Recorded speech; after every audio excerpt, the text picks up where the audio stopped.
آیا هیچ به چنین حادثه‌ها دچار آمده اید که به شما نامه‌های الکترونی می‌رسند؟ در این نامه‌ها قصه می‌شود که صاحب نامه کارمند کدام یک بانک مشهور بوده، خویشاوندان کدام یک مزاجش را جستجو دارد که هم نسبی شما است و او بعد وفاتش مبلغ هنگفتی را به میراث مانده است. قصه کوتاه از شما خواهش می‌کنند که برای ادامه صحبت مخفی به پشت الکترونی این کارمند بانک نامه جوابی نویسید. همین که این کار را انجام دادید نسبت شما مهندسی اجتماعی شروع می شود. یعنی امکان دارد نسبت شما به خاطر دزدی اطلاعات شخصی یا هدف دیگر مثلا به دست آوردن گذرواژه قلابی اینترنتی صورت گیرد. قلابی اینترنتی یا آنلاین این عملهای جنایتکارانه سایبری با مقصد به دست آوردن داده‌های اطلاعاتی یا واسطه‌های مالی کاربران اینترنت است. قلابان فقط و فقط یک هدف دارند: با هر وسیله و با راه فریب به دست آوردن پول یا دارایی. آنها می‌دانند که چگونه مردم را به خود جذب کنند، با احساسات آنها بازی کنند یا آنها را بترسانند. در میان آنها روانشناسان، متخصصان ساحه مالیه، اقتصاد، بیمه یا سقورته و غیره هستند.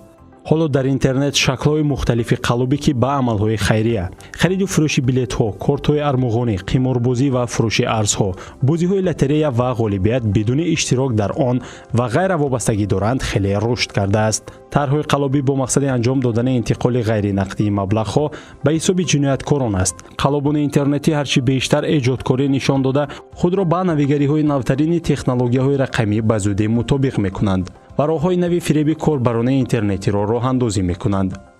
قلاب اینترنتی چنان ذکر شد در شکل و نمودهای مختلف وجود دارد و هدف اساسی آن رسانیدن ضرر به همیان، کامپیوتر و شهرت شما است.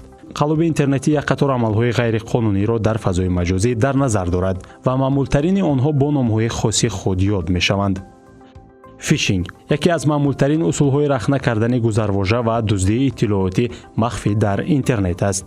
در این زمین از حیله‌های گوناگون از جمله انبوه‌فرستی هرزنامه‌ها یعنی اسپم از طریق پست الکترونی، پیام‌های فردی سازی شده از نام‌های سازمان‌های دولتی و مالیوی، شبکه‌های اجتماعی، اینچنین ایجاد سامانه‌ها و صحیفه‌های فیشینگی، روزنه‌های اطلاعاتی یا پاپ اپ‌ها و غیره استفاده می‌شود. ویشینگ یکی دیگر از اصول‌های قلابی با استفاده از مهندسی اجتماعی است. در ویشینگ قلابان با استفاده از ارتباط تلفنی نقش معینی را به صفت کارمندی بانک، خریدار و غیره اجرا کرده با بهانه‌های گوناگون از صاحب کارت‌های پرداختی معلومات مخفی را به دست آوردنی می‌شوند یا آن را وادار می‌کنند که با صورت حساب کارتی یا کارت پرداختی خویش عمل‌های معین انجام دهد. فارمینگ یک ترتیبی به طور مخفیانه هدایت کردن قربانی به سراغ IP بر دروغ است. با در نظر داشته آن که حالا کاربران، بانک‌ها، شبکه‌های اجتماعی و دیگر خدمات‌های اینترنتی از روش و اصول‌های گوناگون قلابی با استفاده از مهندسی اجتماعی آگاهی کامل دارند، قلابان اصول‌های نو به نوع فریب را جستجو می‌کنند. هدایت کاربران به IP-های قلبکی سامانه‌های فیشینگی از همین اصول هاست. بدکاران حمله‌گر برنامه‌های مخصوص زیان‌آور را به کامپیوترهای کاربران پهن می‌کنند که بعد راه‌اندازی درخواست‌ها را به سایت‌های مشخص به سامانه‌های جعلی روانه می‌کنند.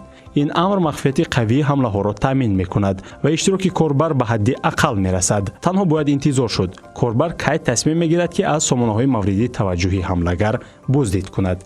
نامه‌های نیجری یکی از کهن‌ترین قلابی‌ها است که هنوز تا رایج شدن اینترنت هم معروفیت داشت، اما با پیدایش اینترنت و انبوه‌فرستی هرزنامه‌ها یعنی اسپم عمومی از طریق پست الکترونی باز هم بیشتر توسعه یافت. عادتاً قلابان به گیرنده مکتوب مراجعت می‌کنند تا در عملیات پولی چند میلیون دلاری کمک رسانند و به ایشان به عوض درآمدی گرفته شده سود و منفعتی نظررس وعده می‌دهند. اگر گیرنده به اشتراک راضی شود، پس از او تدریجاً با راه فریب و قلابی مبلغ‌های کلانتر و باز هم بزرگتر گویا برای انجام دادن معاملات، پرداخت حق خدمت، رشوه دادن به منصبداران و غیره رایانیده می شود. کاردینگ یک نمودی قلابی که در آن عملیات با استفاده از کارت پرداختی یا رکویزیت‌های آن صورت می‌گیرد، در حالی که دارنده کارت این عملیات را آغاز نبخشیده است و آن را تصدیق نکرده است. معلومات را درباره کارت‌های پرداختی عادتاً از سرورهای از جانب مکاران یا خود هکران رخنه شده مغازه‌های آنلاینی، نظام‌های پرداخت و حساب برابرکنی، اینچنین از کامپیوترهای شخصی توسط برنامه‌های دسترسی فاصله‌ای، نرم افزارهای جاسوسی، تروجان‌ها، بot‌ها و غیره به دست می‌آورند.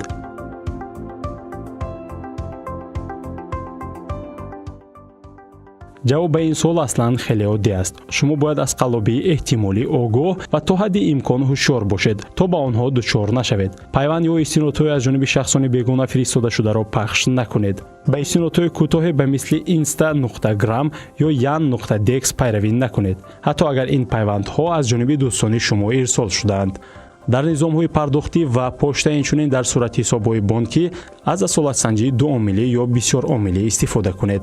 суроғаҳои сомонаҳоеро ки шумо маъмулан барои муомилот ва пардохтҳои онлайнӣ истифода мебаред, дар парвандаи захираҳои писандида ҷой диҳед. аз браузерҳо ё муроргарҳое ба мисли Chrome, Safari, Firefox истифода баред, ки аллакай имкони муҳофизат аз ҳуҷумҳои фишингӣ доранд. нарм афзор ва заминаҳоеро ки тариқи почтаи электронӣ аз ашхоси номаълум ё шубҳанок дастрас мешавад, зеркашӣ ё боз накунед. ҳангоми харид дар интернет ҳеҷ гоҳ дар ҷойҳои ҷамъиятӣ вайфайи ройгонро истифода набаред. хакерҳо вайфайи ройгонро дӯст медоранд, зеро дастрасӣ ба дастгоҳи шумо ва тавассути он дуздии маълумоти шахсиятон осон мегардад. ба сурати умум ба одамони ношинос бовар накунед. аз истинодҳои номаълум ва тасдиқ нашуда кор нагиред. компютери худро мунтазам барои олудагӣ аз вирусҳо тафтиш кунед. ба дигар корбарони ношинос пул интиқол надиҳед. одоби мубоҳисаи онлайнӣ ё чӣ гуна бояд баҳс кард то зарар набинӣ. чунин аст унвони дарси минбаъдаи мо ки манзури шумо хоҳад шуд. бо дарсҳои савуди расонаӣ дар радиои озодӣ бошед.